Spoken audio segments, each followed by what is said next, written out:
You think I'm weak? You haven't even seen me stand yet!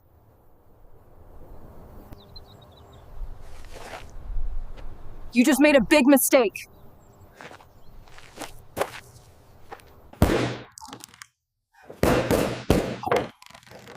I trained for this moment my whole life. Peace be upon you, and may God's mercy and blessings be upon you. Imagine a young woman who steps off a military bus into the heart of one of the toughest training camps in the United States. She's underestimated from the moment her boots hit the dirt, not because she's weak, but because she's small, quiet, and female. What no one knows is that she's been preparing for this battlefield her whole life. And in just 28 seconds, she will shatter every doubt the world ever had about her. Lena Whitaker steps off the bus at Fort Ravenhill, Arizona. The desert wind kicks up dust around her boots. She stands still, scanning the intimidating landscape of concrete barracks and shouting drill instructors. Behind her calm eyes is a lifetime of training. No one sees it yet, but they will. On day one, Lena becomes the target of a group of male recruits led by Corporal Travis McConnell. They mock her, trip her during drills, and plan a humiliating takedown. But Lena doesn't retaliate. She waits. She studies. And she remembers every weakness they didn't even know they were showing. Then it happens.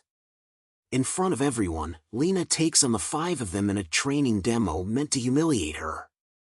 But in just 28 seconds, she flips the script, breaking ribs, knocking out egos, and leaving everyone speechless. The chaos ends in silence. And Lena stands alone in the center, barely breathing hard. Dear friends, before we begin this full story, tell us in the comments. Which city and country are you watching from? We'd love to know where this story reaches across the world. And for those of you who've subscribed to this channel, may you be blessed with ease in your affairs, abundance in your livelihood, good health, and the fulfillment of all your hopes in this world and the next. Amen. Don't forget to subscribe, like, and share this story if it moved you. Let's begin. Lena Whitaker stepped off the rusted bus at Fort Ravenhill with the kind of quiet defiance you only earn from years of being underestimated. The sun over Arizona wasn't just hot, it was punishing, like the land itself was daring her to back down. Dust kicked up around her combat boots as she adjusted the duffel bag slung over her shoulder, the stiff fabric of her uniform sticking slightly to the sweat already forming at the back of her neck. Her name tag, Whitaker, looked too clean for the place she was about to enter. Fort Ravenhill didn't care who you were before you came. And the moment she stepped off that bus, Lena knew this wasn't going to be about physical endurance. This was going to be psychological warfare. She was 24, 5'3", and built more like a gymnast than a Marine. But what no one here knew, not yet, was that she held a black belt in 2 martial arts and had been sparring with men twice her size since she was a kid. Her father, an ex-Army Ranger with steel in his voice and gravel in his soul, had trained her since she was 7, not because he thought the world was fair, but because he knew it wasn't. And the way the other recruits were already staring at her, that confirmed everything he'd ever warned her about. Lena was one of only 3 women in Bravo platoon, and the silence that fell when she walked past the barracks wasn't respect. It was evaluation. And probably, for some of them, amusement. She didn't flinch when the first voice cut through the dry air. Well, look what we got here. The tone was thick with a southern drawl, casual but coiled like a rattlesnake. Corporal Travis McConnell stepped into her path, 6'2" and carved like a linebacker who never left the gym. He had the kind of face you remembered, not because it was handsome, but because it was used to being obeyed. A thick scar ran across his right eyebrow, and his arms were folded tight across his chest. Behind him stood 4 others, his pack. Lena didn't have to guess who ran this place outside the drill instructors, it was him. "You sure you got off at the right stop, sweetheart?" McConnell asked, letting his gaze crawl from her boots to her jaw like he was sizing up a deer in hunting season.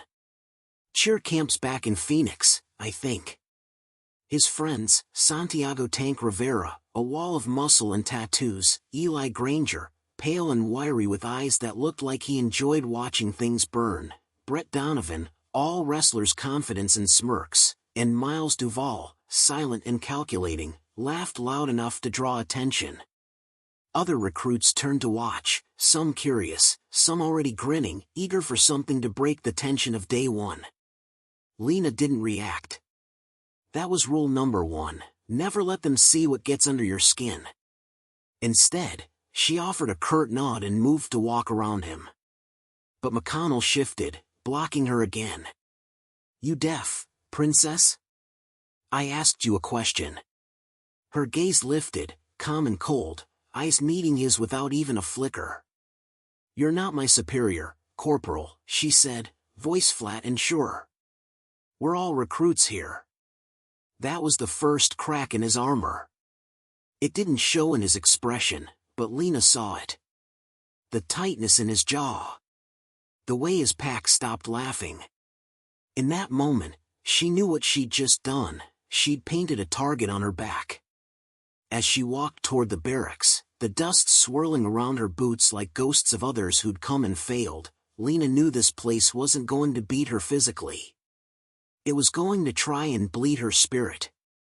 But she also knew something else, something her father drilled into her with every bruised rib and every timed kata. You don't need to announce strength.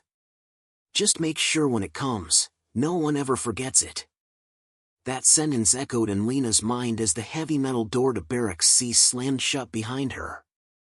The cool, recycled air inside couldn't erase the heat still clinging to her skin, or the weight of the stairs that followed her every move. The bunks were stacked metal, government-issued, squeaking with the ghosts of recruits long gone. Lena moved with practiced silence, choosing a bottom bunk in the far corner, back to the wall, full view of the room. Her father's training had taught her more than how to fight, it had taught her how to survive when surrounded. And Lena knew, from the moment she made eye contact with Corporal McConnell, that she was now officially surrounded. The room buzzed with low chatter and unspoken calculations. Rivera lounged shirtless on a bunk, his tattoos twisting across his chest as he nodded toward Lena. Princess picked the corner. Smart. Easier to see the hits coming. The others chuckled, especially Donovan, who mimed a wrestling takedown and said something about fragile bones snapping.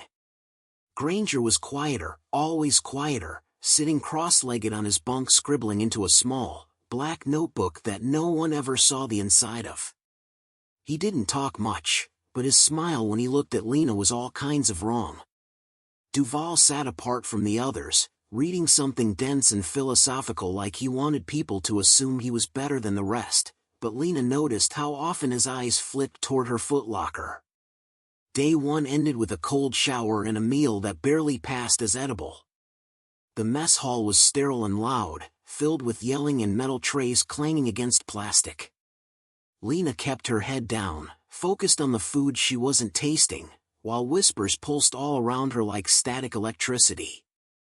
The other 2 female recruits, Callahan and Bryce, were seated 3 tables over and made no move to acknowledge her. She didn't blame them. Guilt by association could get you iced out or worse. The last thing any of them wanted was attention. Especially her kind of attention. That night, as the lights dimmed and snoring filled the room like a low growl, Lena laid awake, eyes open in the dark. Her fingers traced the dog tag at her neck, her father's old tag, reshaped into a pendant she kept hidden under her shirt. Her bunkmate above, a quiet kid from Detroit named Sanders, shifted and muttered in his sleep. McConnell's voice from earlier rang again in her ears. "You sure you're in the right place, sweetheart?" No. She wasn't in the right place. She was in the only place. And she wasn't leaving until she earned the right to be there. Reveille blew at 0400 sharp. Lena was already up, boots laced, hair tied tight. The courtyard was dark, save for the orange sodium lights casting long shadows across gravel and sweat. Sergeant Ray Colton emerged from the office like a tank in human form, voice already barking orders with sandpaper authority. Formation, front and center. Move like you've got a purpose or pack your damn bags. The platoon snapped into place, boots scraping pavement. Lena stood to McConnell's right, on purpose. He noticed. Didn't know Barbie dolls came with courage, he muttered under his breath. She didn't look at him. She didn't need to. Their first physical endurance test was brutal. 5 miles through desert brush, then straight into calisthenics so harsh that Lena's arms shook just trying to keep her breath steady. Rivera nudged her during push-ups. "This too much for you, sweetheart?" She didn't answer. When she ran past Donovan on lap 2, he spit in the dirt and called after her, "Don't worry, I'll carry you back when you collapse." Granger tripped her during drills. Duval accidentally mixed her canteen with his had a cracked cap and smelled faintly of bleach. But Lena didn't break. She clocked every move, every mistake, every ego trip masked as hazing. And she filed it all away. That was the difference. They were trying to hurt her. She was planning. And whether they realized it or not, every shove, every insult, every dirty trick was just sharpening the blade. By the end of week 2, the harassment wasn't subtle anymore. It wasn't about hazing or testing strength, it was coordinated, targeted, and constant. Lena felt it in the way her boots were tampered with before morning runs. She felt it when her locker was mysteriously left open, its contents scattered or gone entirely. And she saw it in the way Sergeant Colton never questioned why she showed up to drills with bruises that didn't match any exercise on the schedule. But Lena didn't report a damn thing. Because no one believed complaints from the girl who didn't know her place. Corporal Travis McConnell had started calling her China doll now, soft and breakable. The name echoed off the walls of the training grounds, loud enough for others to hear, just quiet enough that it didn't hit reportable levels. The other recruits followed his lead. Rivera would shoulder check her during formation runs, and when she didn't stumble, he'd lean close and whisper, "You break easy, chica." Or just look like you do. Donovan had taken to mimicking her push-ups in slow, mocking fashion in front of others, drawing cheap laughs from the weak-minded crowd. Eli Granger's notebook grew thicker, and while no one knew what he wrote in it, Lena often caught him watching her with eyes that didn't blink enough. Then there was the water. During hydration breaks, her canteen always tasted off. The first time she noticed it, she chalked it up to heat. The second time, it burned the back of her throat. The third time, she caught Duval smirking as she gagged on the metallic tang of bleach. No one said a word. No one stopped it. The instructors, especially Colton, seemed to live by a code: if it didn't kill you, it made you stronger. And if you were a woman in this world, you better get strong real fast. But Lena never lashed out. Not once. She didn't raise her voice, didn't throw a punch, didn't file a report. Because her father had taught her about timing. About patience. About how real power isn't just about what you can do, it's about knowing when to do it. And right now, it wasn't time. Right now, she was building a profile. She was watching Rivera favor his right shoulder when he thought no one was looking. She noted how Donovan always dropped his left knee first during squats. She saw the twitch in McConnell's wrist before every heavy swing in combat drill. She logged it all. Memorized it. Let it simmer. The turning point came during one-on-one combat practice in the dusty pit behind the barracks. Lena was paired with McConnell. Not by accident. Sergeant Colton watched them with arms crossed, chewing on a toothpick like the outcome didn't matter to him at all. "Let's see if the girls learned how to hit back," he muttered. McConnell grinned, stepping into the ring like a boxer walking into a bar fight he'd already won in his mind. The others gathered around the circle, some whispering bets, others just waiting for blood. Lena stepped into position, feet shoulder-width apart, eyes steady. McConnell didn't come at her with speed. He didn't have to. He threw a half-hearted feint, then swept her legs with deliberate force. She hit the ground hard, dust coating her uniform, sharp gravel biting into her elbow. She didn't wince. She didn't flinch. She just stood up. "You hit like a middle school bully," she muttered, brushing her sleeve. That earned her a real punch, right in the ribs. Not enough to break, but enough to bruise. Enough to show her this wasn't practice. Lena still didn't retaliate. She let him throw his performance, play the tough guy, gather his applause. But in her head, a clock was ticking. She had just confirmed what she already suspected: this wasn't going to stop. It was going to escalate. And when it did, she'd be ready. But what Lena didn't realize then was that escalation wasn't just coming, it was already underway. McConnell had been testing boundaries since the day she arrived, but after their sparring match in the pit, he began coordinating something far more deliberate. He wasn't just trying to break her body anymore. He was building a spectacle, a stage where she'd be humiliated not in private, but in front of the entire platoon. Slowly, he began laying the groundwork. And Lena, patient as ever, led him. It started during evening drills when McConnell suggested to Sergeant Colton that Lena might benefit from extra hands-on attention due to her supposed weakness in close combat. "I mean, look, Sarge," McConnell said with a smirk just shy of insubordination, "she's fast, sure, but in the real world, speed doesn't matter if you're flat on your back." Colton, who treated progressivism like a communicable disease, barely grunted. "Fine. Give her what she needs. Just don't put her in the damn hospital." That was all the permission McConnell needed. The next week, every evening after formal training ended, Lena was pulled into additional sessions led by McConnell and attended by the usual four: Rivera, Granger, Donovan, and Duvall. They played it just close enough to regulation that no one could file a report, but just cruel enough that Lena left each session sore, scraped, and emotionally drained. It wasn't instruction. It was stage domination. Rivera would pin her with unnecessary force and whisper about how weak she felt under him. Donovan would grab her wrists and twist until her knuckles turned white.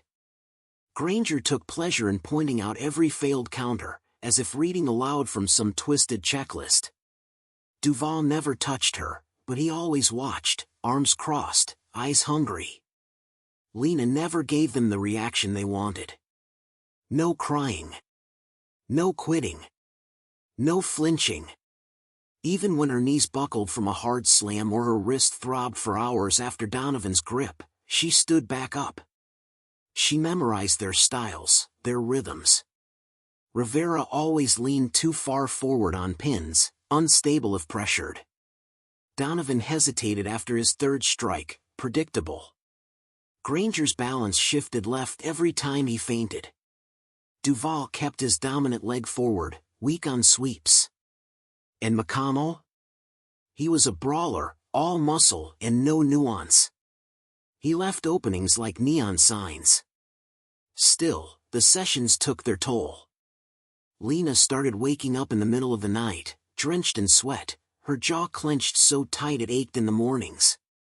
The dog tag pendant from her father had a permanent imprint on her chest from how hard she gripped it during sleep. Sanders, her quiet bunkmate, once asked if she was okay. She told him she was fine.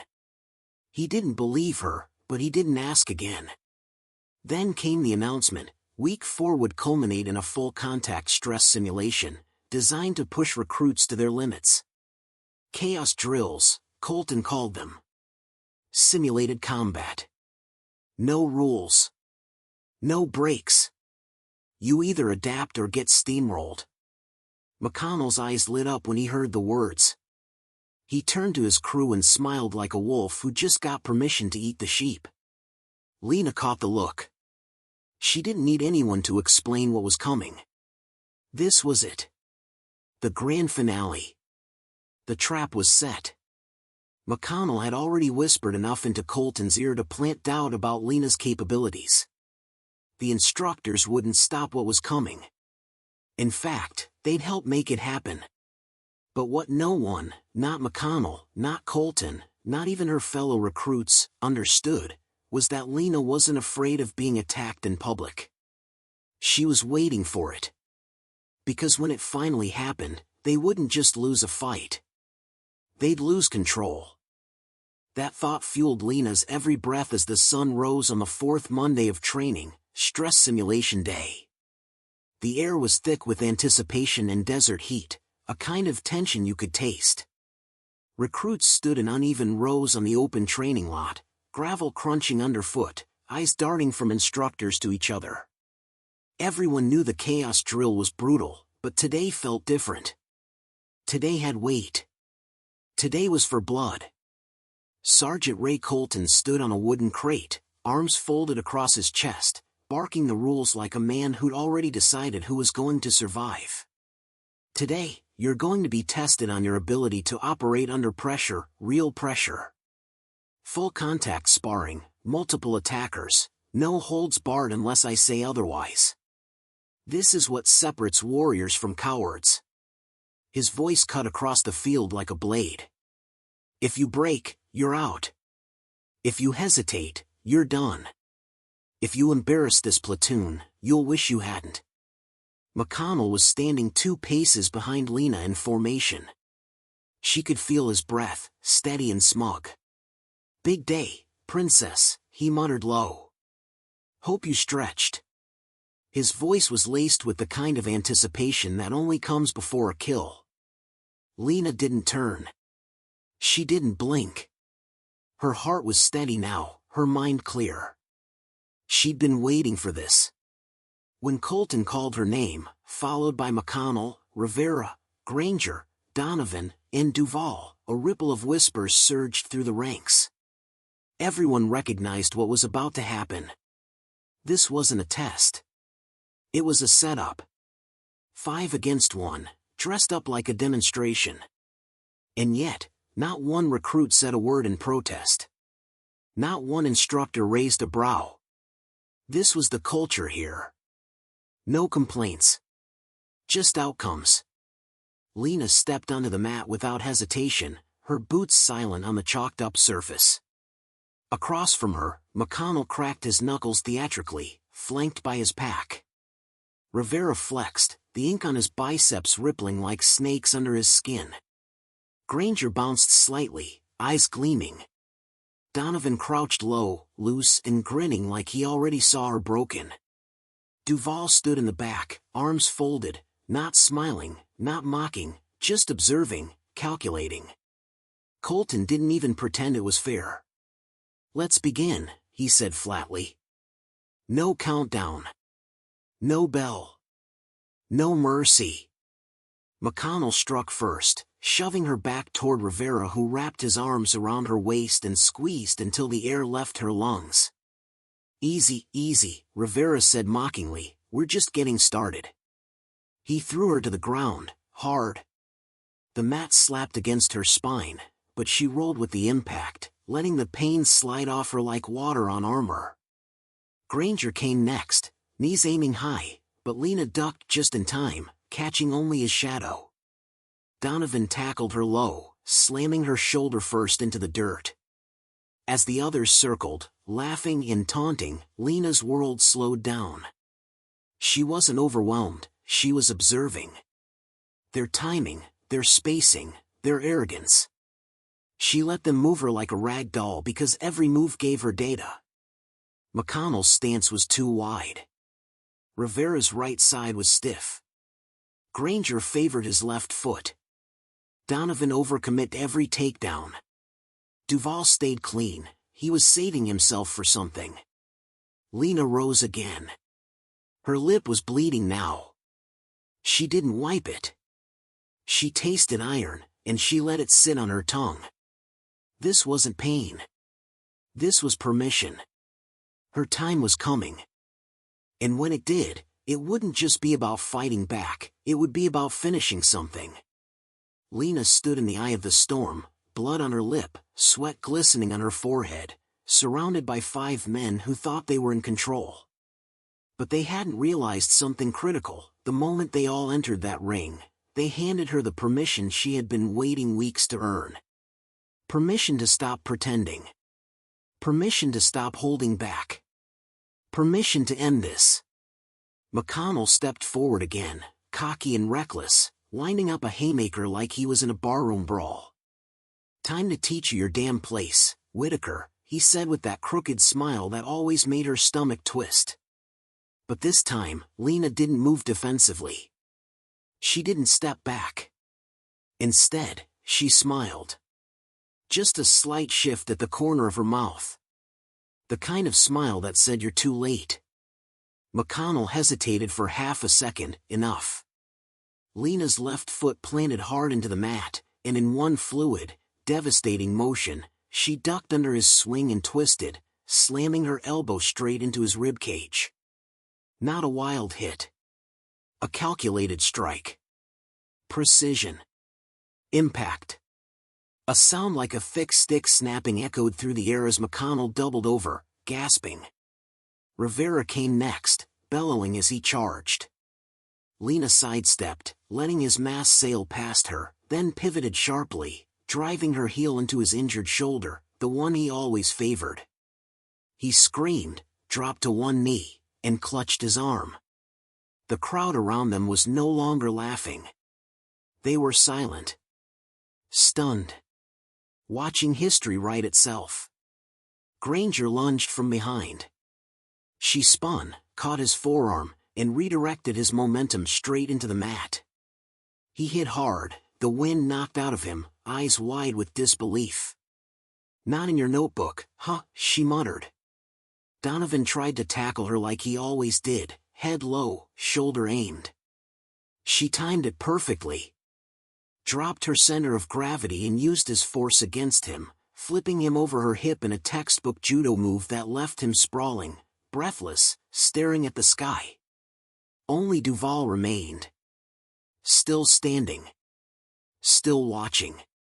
The only one smart enough to hesitate. He raised both hands slowly. "I'm good," he said, voice cracking. No demonstration needed.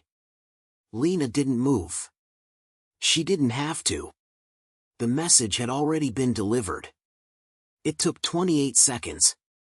Not 1 second longer. And in those 28 seconds, she shattered every assumption that had been made about her. Every sneer. Every shove. Every whispered insult. Gone. Replaced with stunned silence, wide eyes, and the unforgettable truth that Lena Whitaker was not weak. She was a storm that had chosen the right time to land. Sergeant Colton stood motionless, jaw clenched, eyes unreadable. Somewhere behind him, someone whispered, "Holy shit." No one corrected them. Lena stood at the center of the mat, chest rising and falling, her uniform torn, her face bloodied, but her eyes calm, dangerously calm. She turned slowly to the ring of stunned recruits and instructors. "Anyone else?" she asked, her voice low, clear. Not a soul answered. And in that silence, something inside Fort Ravenhill cracked wide open. The dust hadn't even settled on the combat mat when the legend began to form. No one said it out loud, not right away, but it was in the way the recruits looked at Lena as she stepped down, in the wide eyes that followed her every movement, in the way conversations stopped mid-sentence when she entered a room. Word spread like dry grass fire. 5 of them. 28 seconds. One woman. It didn't matter that they'd outnumbered her. It didn't matter that they'd stacked the odds. Lena had turned the trap into a lesson.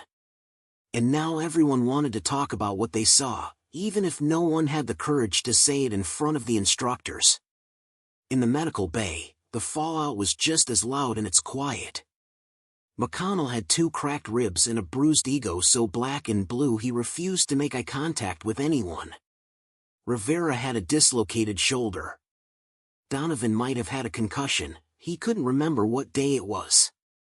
Granger stayed silent for once, curled on a cot, staring at nothing. Only Duvall walked out under his own power, and even he looked like he'd seen a ghost. Across the room, Lena sat upright on the examination table, lips split, knuckles bruised, uniform stained with sweat and blood and dirt, but she didn't complain. She didn't even blink when the Navy corpsman applied antiseptic. "You good?" he asked quietly. "Better than most," she answered, voice calm. By the time the footage from the security camera started making its way through the base's internal network, the event had become more than a fight. It was a statement. A protest in motion. A turning point. One corporal, who worked the surveillance desk, watched it 3 times before quietly transferring a copy to a flash drive. Within 2 hours, the video was being watched in offices, shared through secret group chats, and dissected frame by instructors who had never seen someone move like that. Not in this lifetime. Not in a training uniform. At mess the next morning, the air was different. Recruits parted for Lena without realizing they were doing it. No jokes. No jabs. No whispers. Just silence and respect. McConnell limped in late, a gauze pad taped under his shirt, his eyes low. He walked to her table and stopped 3 feet away, every eye in the room turning toward them. "Whitaker," he said, not sneering, not mocking, just stating. "I owe you an apology." He swallowed. "What we did to you, that wasn't training. That was cowardice. You didn't just prove us wrong. You embarrassed us. And we deserved it." He nodded slowly. "I'll keep my distance. But if anyone here gives you trouble again, they'll deal with me first." Rivera, his arm wrapped tight, shuffled forward next. "You got steel, chica," he muttered, not quite able to meet her eyes. "I didn't think I'd ever say this to someone who put me on the ground, but respect." He slapped his chest with his free hand, then limped away. Lena didn't say much in return. She didn't need to. Their bodies had already acknowledged what their egos took longer to admit. And in a place like Fort Ravenhill, acknowledgement wasn't given lightly. Sergeant Colton didn't offer congratulations, but he didn't step in either. That, too, was its own kind of validation. Later that night, Lena stood alone behind the barracks, watching the Arizona sky burn orange as the sun dipped low over the desert ridge. She still had bruises. Still had aches. But none of it mattered. Something had shifted, not just in how people saw her, but in how she carried herself. Stronger. Calmer. Clearer. She hadn't just survived the worst they could throw at her, she had dismantled it. Systematically. Unapologetically. And now, she finally had their attention. But it wasn't just the recruits or the instructors whispering her name anymore, it had reached the upper floors. The kind with polished brass nameplates and walls decorated with framed commendations, where silence didn't mean disinterest, it meant calculation. The security footage from the chaos drill had made its way up the chain of command faster than most after-action reports ever did. And by the time it landed on the desk of General Andrea Monroe, base commander of Fort Ravenhill and the highest-ranking female officer on the installation, the legend of Lena Whitaker had already taken root in every hallway conversation and unofficial email thread on base. General Monroe was in the middle of a budget briefing when her aide, Lieutenant Ramirez, burst through the door with a laptop hugged tight to his chest. "Ma'am," he said, breathless, "you need to see this. It's from Bravo Platoon. Recruits. But not just any recruit." Monroe didn't look up at first. "Is it a safety issue?" she asked coolly. "It's more like a revelation," Ramirez said. That made her pause. Put it on the screen. The video played without commentary. Just the grainy but clear footage from the overhead security camera in the training pit. Monroe didn't blink once as she watched Lena dismantle 5 men in under 30 seconds. Not flailing. Not frantic. Precision. Control. Restraint. And something else, clarity of purpose. She watched it again. Then a third time. Then she leaned back in her chair and crossed her arms. Where did she learn to fight like that? Monroe asked, her voice quiet but firm. Ramirez glanced at his notes. Her file says some martial arts background, black belts in 2 disciplines. Father was Army Ranger. No formal combat school training, though. Monroe was quiet for a long moment. This wasn't just muscle memory. That girl's carrying doctrine. Legacy. Someone taught her to fight not to survive, but to dominate without causing unnecessary damage. That's discipline. That's training I haven't seen in years. She stood, walked toward the wide glass window that overlooked part of the training fields, then turned back to her aide. Bring her to me. Quietly. No public summons. I want to talk to her before the vultures from the Pentagon start calling.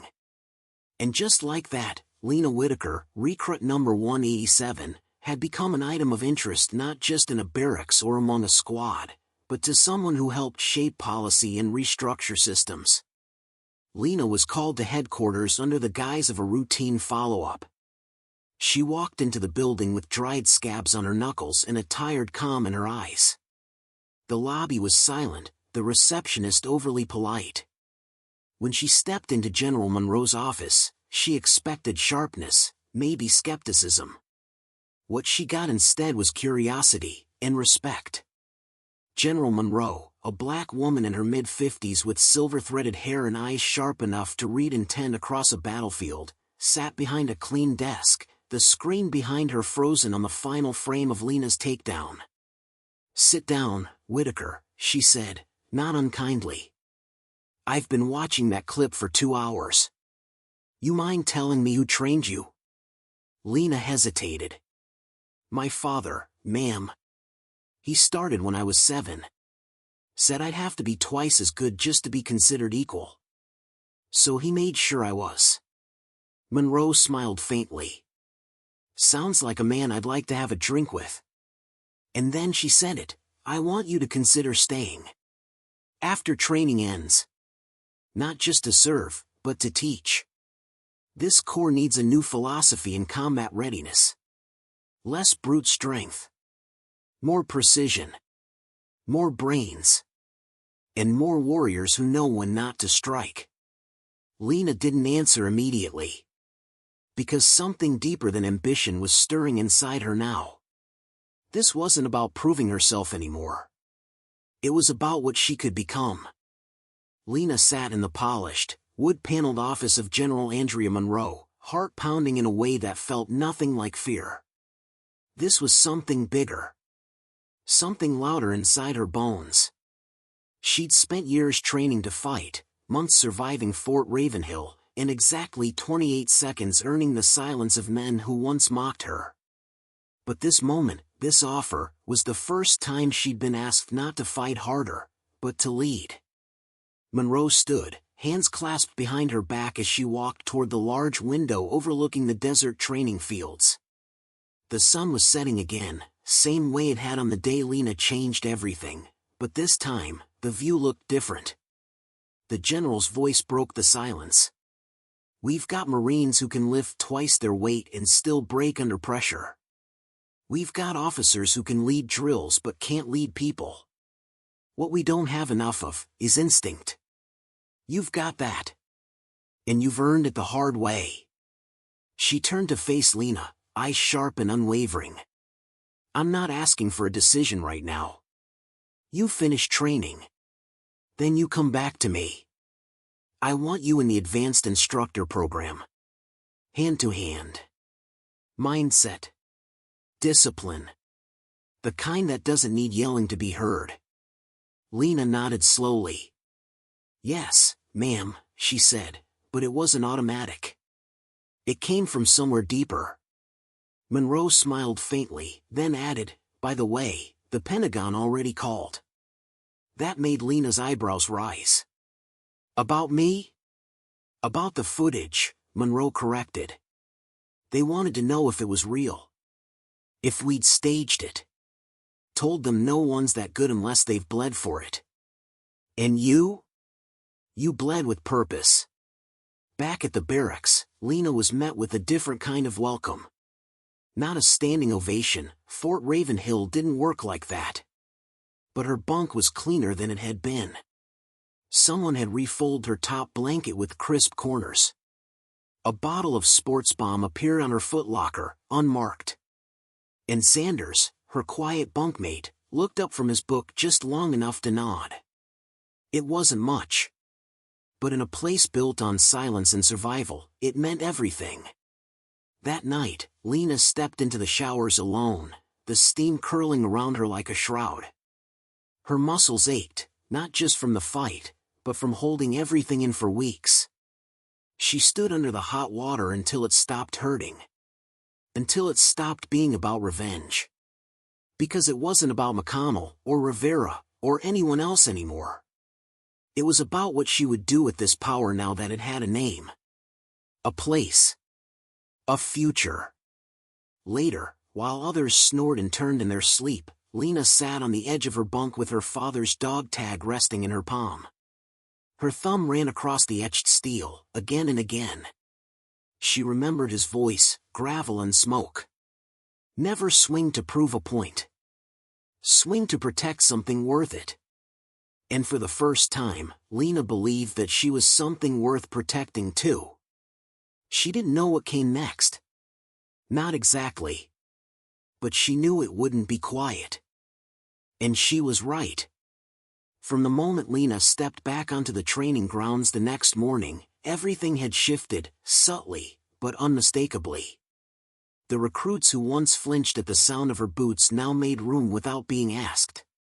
Sanders, who used to keep to himself, now handed her an extra protein bar before PT without a word. Even Sergeant Colton, the granite-faced drill master, barked her name less harshly, as if he, too, had begun to understand that respect didn't always come from command, it could be earned through fire. Lena didn't revel in the attention. She didn't carry herself like a hero or walk with the arrogance that often followed a display of dominance. If anything, she was quieter now. More focused.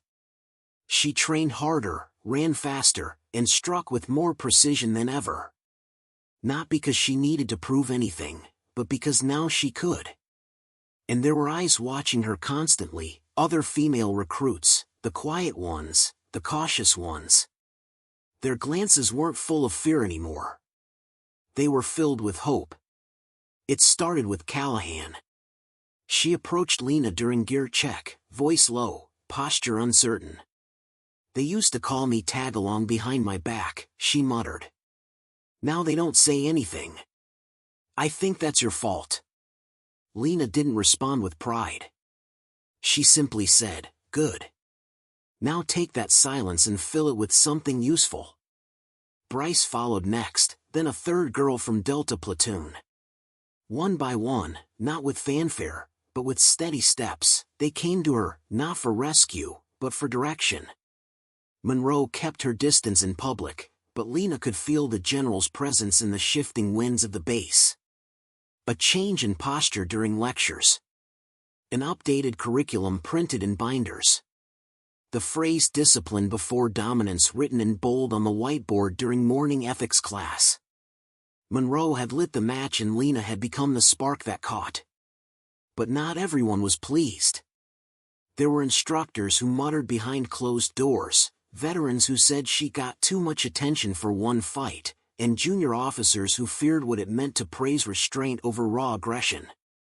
Lena didn't waste her breath on them. Because while they whispered, she worked. And while they held onto the past, she was already shaping the future. In the weeks that followed, Lena began staying after drills. volunteering to mentor those who asked. She never called it teaching, but that's what it became.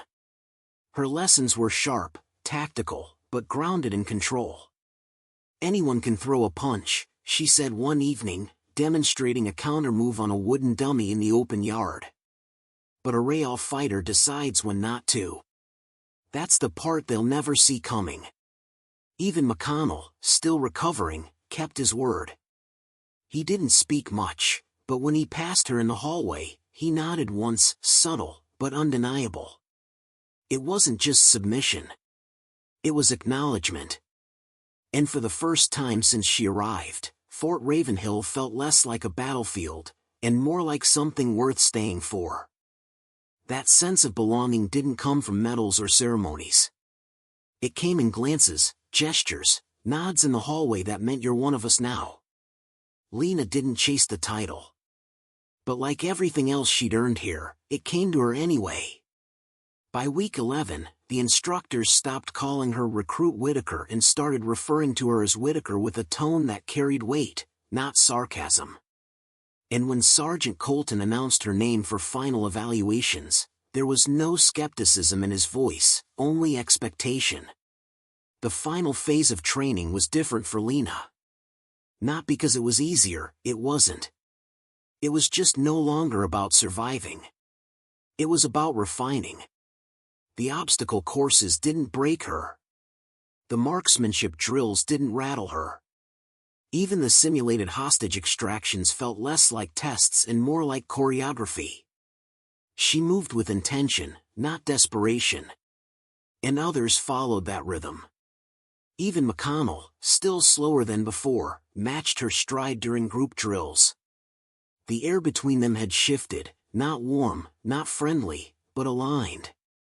When the company lined up for inspection the day before graduation, Monroe showed up unannounced. Full dress uniform. No escort. Her presence snapped everyone to attention before anyone even shouted the order. She walked the line like a commander inspecting troops before deployment. And when she stopped in front of Lena, their eyes met with nothing but clarity between them. "Well," Monroe said, her voice just loud enough for the line to hear, "you still got fight in you, Whitaker." Lena didn't flinch. "Every day, ma'am." Monroe nodded once, satisfied, and moved on. That was it. That was the only blessing she needed.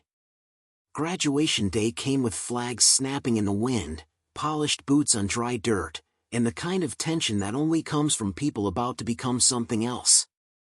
Families waited in folding chairs, most unaware of the stories that shaped the recruits in front of them.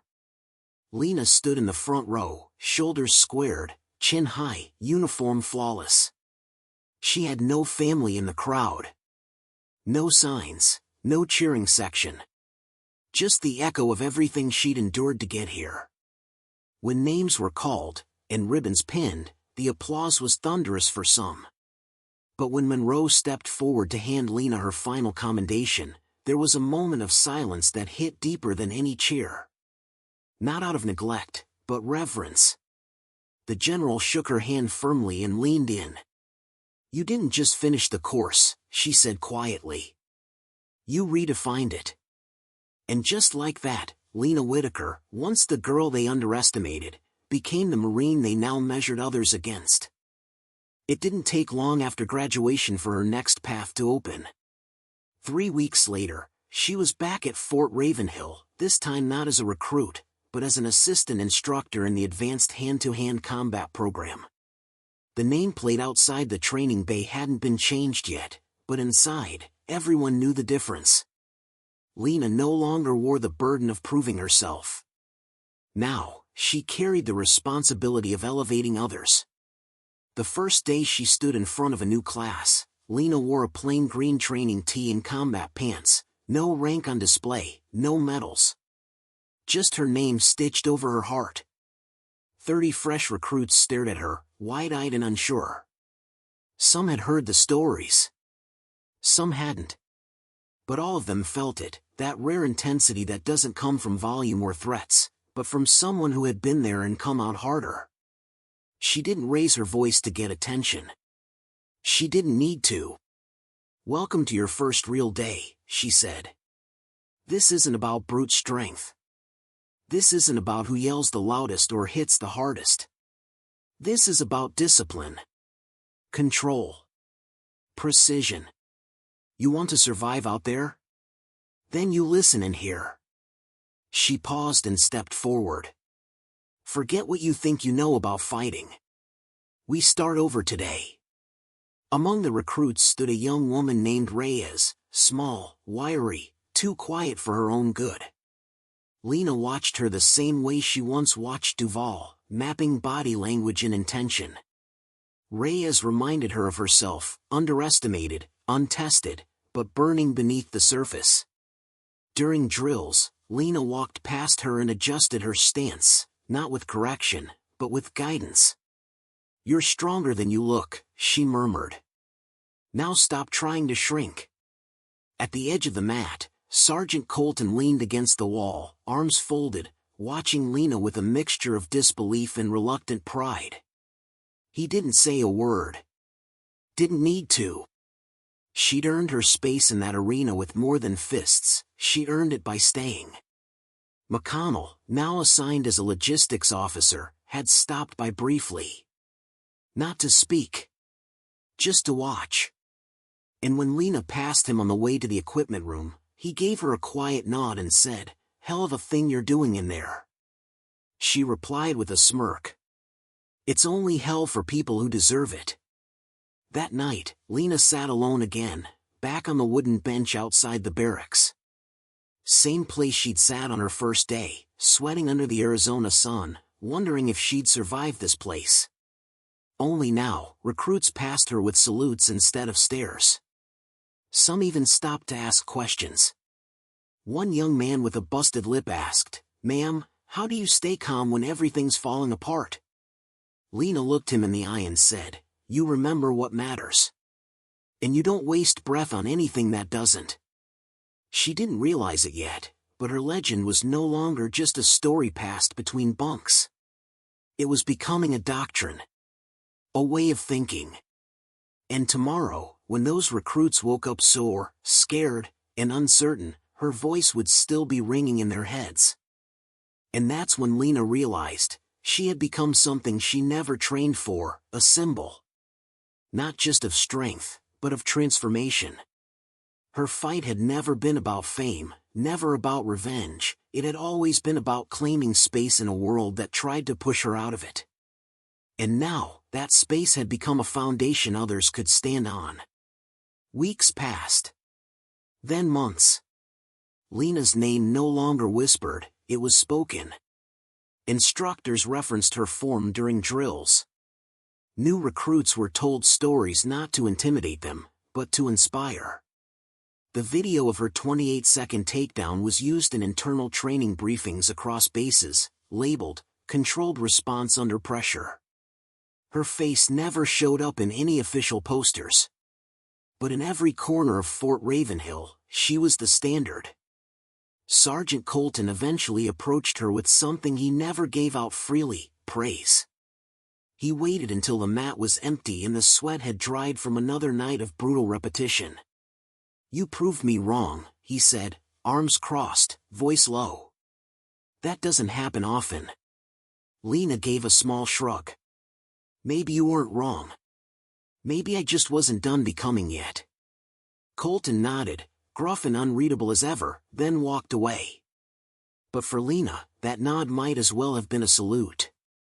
General Monroe visited less frequently, but each time she did, she'd watch Lena teach from the shadows, no interference, just observation.